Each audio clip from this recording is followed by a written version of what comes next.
So how did this interesting mix of influences come together to create Maltese? Well, it's because of its history, of course. The Fatimid Caliphate, which covered much of North Africa, conquered Sicily at the end of the 9th century and brought their Maghrebi, or North African, dialect of Arabic with them.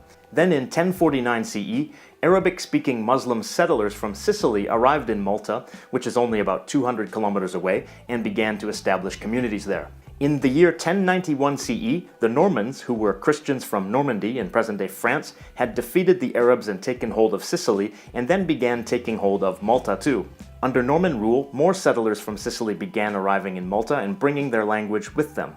Even though the Normans were Christian, the population of Sicily was still a mixture of Christians and Muslims who spoke Arabic alongside the Sicilian language. After the decline of Norman rule, the new regime in Sicily expelled all of the Muslims from Sicily and from Malta as well. This was a very significant event because it essentially cut off the Siculo-Arabic dialect from the Muslim Arabic-speaking world, and it also cut it off from the classical Arabic language. In other Arabic-speaking lands, the Quran remained a conservative force that prevented the dialects from changing too much over time. But in Malta, that conservative force was no longer connected to the dialect, so the dialect was free to drift off in its own direction and become a new language.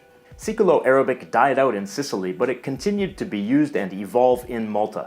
Malta remained part of the Kingdom of Sicily for several hundred years, which brought lots of Sicilian vocabulary into the language. The island was then controlled by a string of rulers who influenced the developing